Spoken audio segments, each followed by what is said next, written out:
좋아요, 구독! KB증권 프라임센터 투자 콘텐츠팀 유영월 과장님과 연결해 봅니다. 과장님, 안녕하십니까? 네, 안녕하세요. 네, 반갑습니다. 앞서서 시장에 대해서 쭉 살펴보고 있는데요. 주말 사이 이제 블랙 프라이데이와 관련된 내용과 계속해서 이슈가 쏟아져 나오고 있었고요.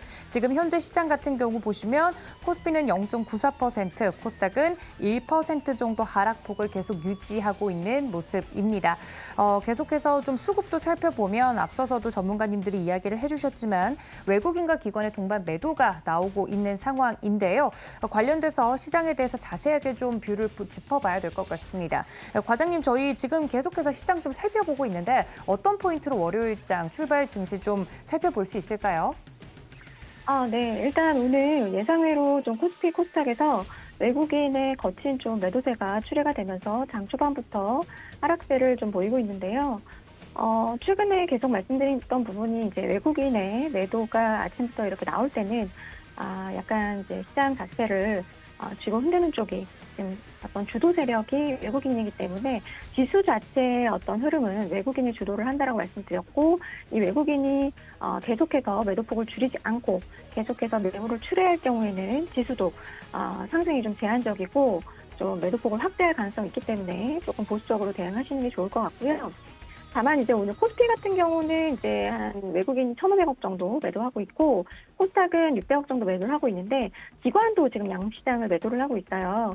아마도 지금 이제 11월 말이기 때문에 일부 제가 볼 때는 기관이나 외국인들 북클로징에 대한 이슈로 매물을 좀 쏟아내고 있는 것으로 보여집니다. 왜냐하면 최근에 이제 대형주가 주도했던 장세였기도 했고, 대형주의 어떤 차익 실현 매물이 나오면서 제가 볼 때는 약간 이제 매도가 나오고 있는 것 같은데요. 일단 지수 쪽으로 봤을 때는 이런 부분들 좀 잘 체크를 하셔야 될 것 같고요.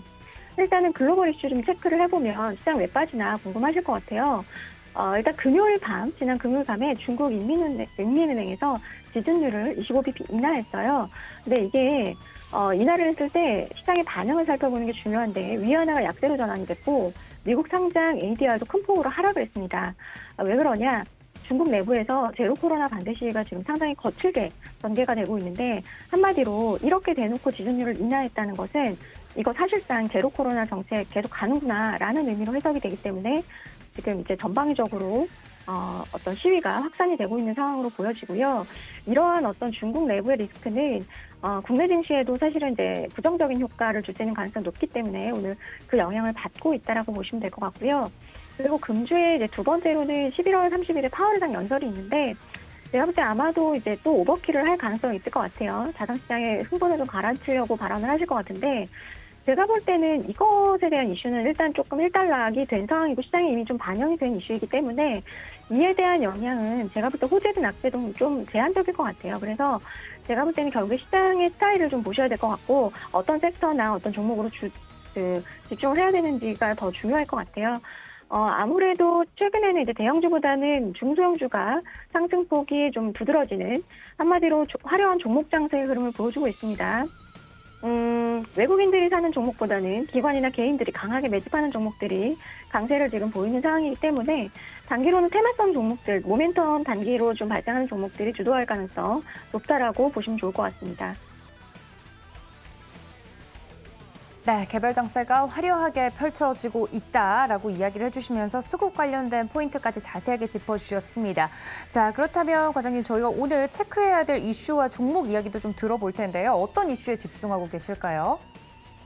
네, 저는 이제 아마 이제 오늘부터 제가 이제 시청자 여러분께 사모펀드 연기금, 그리고 기관이 주목하는 섹터와 종목의 어떤 쪽을 지금 주목하고 있는지에 대한 종목 리스트를 좀 보여드릴 예정인데요. 금액으로 이제 상위를 이렇게 체크를 해보면 지수 대형주 위주로만 이렇게 지금 나래비가 세워질 수 있거든요. 그렇기 때문에 시가총액 대비해서 몇 퍼센트를 샀는지를 보는 것이 상당히 중요해요. 그걸 매수 강도라고 얘기를 하는데, 올해 내내 시장 성과를 보면은 어려운 시장에서도 기관의 매수 강도 상위 종목에서는 계속해서 주도 섹터와 주도주가 가장 먼저 포착이 되어 왔기 때문에 이 부분에 대해서 제가 이제 특징주를 가지고 업데이트를 해드리도록 하겠고요. 오늘 첫날이라서 전주 한 주 동안 기관이 뭘 샀는지 한번 좀 살펴봐 드리려고 하는데요. 지금 보시는 표와 같이 그 왼쪽 같은 경우는 한 사모펀드가 일주일 동안 샀던 매수 강도 상위 20종목이고요. 오른쪽은 연기금인데요. 세 가지 정도 오늘 모멘텀 말씀드리려고 합니다.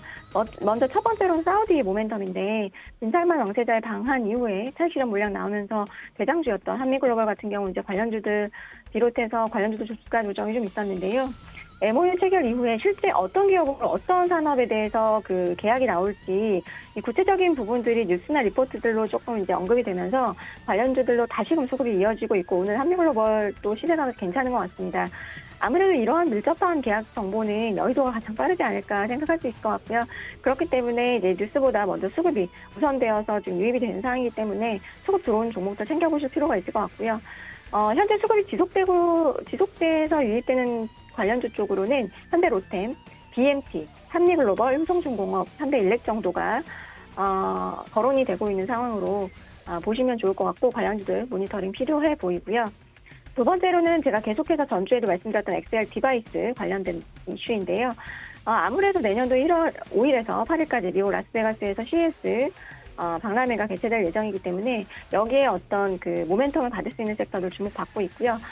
계속해서 XR 디바이스와 저는 이제 로봇 쪽 말씀을 드리고 있는데요. 일단 XR 디바이스 먼저 보면은 메타 디바이스가 나오고 모멘텀 소멸로 관련주들 조정 크게 받았었는데 최근 11월 초부터 뉴프렉스를 비롯한 나무가, 선익시스템과 같은 종목들 기관 수급이 꾸준하게 이어지고 있습니다. 나무가 같은 경우 리포트도 계속 나오고 있기 때문에 한번 체크해 보시면 좋을 것 같고요. 내년 1월까지는 로봇이나 XR 모멘텀 계속해서 좀 이어갈 수 있지 않을까 예상해 볼 수 있을 것 같고요. 세 번째로는 이제 드라마 제작사가 좀 보일 텐데, 사실 영화 제작사가 먼저 중국 이슈로 급등을 했지만, 다음 수순은 좀 드라마가 풀리는 게 아닐까라는 시장이 좀 생각을 하고 있는 것 같고요. 레몬레인을 비롯해서 레몬레인은 이제 개별 이슈 때문에 지금 상승을 하고 있지만, 어쨌든 라인업이 좋은 쪽, 그러니까는 스튜디오 드래곤이나 콘텐츠리 중앙 같은 대형사들이나 지금 수급에 포착되어 있는 A스토리 같이 재미있는 드라마 제작을 할 수 있는 능력을 보유한 기업들, 주목해 보실 필요가 있다라고 보고 있고요. 이미 다 찍어놓은 드라마에 대해서 방영 허가만 중국에서 해준다면 추가적인 수입원이 되는 부분이기 때문에 기대감이 조금 빠르게 반영되는 구간이라고 보시면 될 것 같고, 사실 이들은 중국에 없을 때도 작품들의 이익이 나던 회사들이기 때문에 만약에 중국까지 반영이 된다면 레버리지 효과가 좀 극대화될 수 있을 것 같습니다. 주목해 보시면 좋을 것 같습니다. 네, 앞으로도 이 시간 통해서 이 수급과 관련돼서 자세히 보면 좋을 만한 종목들에 대해서 앞으로 쭉 이야기를 해드린다고 하셨으니까 여러분들 기대해 주시면 좋을 것 같습니다. 그런 의미에서 과장님, 오늘 좀 눈여겨보면 좋을 만한 종목 어떤 종목일까요? 네, 최근에 게임주들이 사실 수익이 좋지 않습니다. 아무래도 이제 위믹스 상장 폐지 이슈 때문에 관련주들 이제 영향을 받고 있는데, 게임주들이 지금 하락을 함에도 불구하고 상승을 하는 종목이 있죠. 네오이즈인데, 네오이즈, 최근에 이제 한국 게임의 역사를 새로 쓰고 있다라고 지금 기대가 되고 있는 내년에 출시될 콘솔 게임 신작이죠. 피해 거짓, 모멘텀이 강하게 반영되고 있는 것 같습니다. 특히나 지스타가 이제 성공적으로 끝났기 때문에 거기서 반응이 상당히 좋았거든요. 그러다 보니까 지금 이제 네오이즈가 주목을 받는 것 같은데요. 한국 개발사로는 최초로 게임스컴이라는 곳에서 상관을 거둔 게임이고요. 이게 글로벌 게임사들도 쉬운 성적은 아니거든요. 그래서 네오이즈 산하의 자회사가 이제 개발을 했고요. 내년도 여름 신작으로 출시가 될 것으로 예상이 되는데, 이게 피노키오를 원장으로 한 소울라이크 장르의 게임이에요. 피노키오가 인간이 되기 위해서 잔혹한 여정을 하는 어떤 스토리라고 보시면 될 것 같은데, 콘솔 게임이기 때문에 출시 당일 엑스박스에서 바로 플레이가 가능할 예정이고요. 그래서 사실 기대가 되는 중에 하나는 글로벌 게임 어워드에서 수상을 하게 되면 사실 거액의 돈을 들여서 마케팅을 하지 않더라도 이미 유튜브의 게임 유저들에게는 상당한 업로드가 되면서 홍보 효과를 누릴 수 있기 때문에 기대감이 더욱 더 모아지는 상황이라고 보시면 될 것 같고요. 과거에 이 게임스컴의 수상을 받은 게임들이 대부분 보면은 1000만 장 이상의 판매량을 기록을 해왔기 때문에 1년간 판매량 개인적으로 이제 증권사 추산 보면은 한 250만 장 정도 예상을 하고 있고요. 만약에 이게 성공을 하게 되면 네오이즈 멀티플 리베이팅을 해줄 수 있는 게임이라고 저는 기대를 할 수 있을 것 같고, 제가 실제로 이번 지스타에 다녀왔는데 여러 가지 부스 중에서 피해 거짓 게임 대기자 수 상당히 길었고 부스도 상당히 붐비는 느낌을 받았습니다. 게임을 시연해 보신 유저분들이 정말 악랄하게 잘 만들었다. 적들의 공격이나 배치가 정말 유저들을 고통스럽게 만든다는 평가가 있기 때문에 다들 이제 신작 출시에 대한 기대감이 있는 상황이고, 아무래도 네오이즈 같은 경우는 이제 그 웹보드 게임사기 때문에 이에 대한 어떤 한계를 뛰어넘기 위해서 능력 있는 중소 개발자들을 꾸준히 투자를 해왔고요. 이에 대해 긍정적인 결실을 좀 거두고 있는 상황이라고 보시면 될 것 같습니다. 내년 10여 종의 신작 출시 예정하고 있고요. 현재 캐시카우 역할을 하고 있는 웹보드 쪽도 이제 구매 한도가 상향됐기 때문에 실적 긍정적으로 나올 수 있을 것 같고요. 그다음에 내년도는 뭐 영업이익 한 1,100억 정도 긍정적으로 예상하는 증권회사들이 많기 때문에 신작에 대한 어떤 흥행 여부 잘 체크해 보시면서 대응하시면 좋을 것 같습니다. 좋아요, 구독!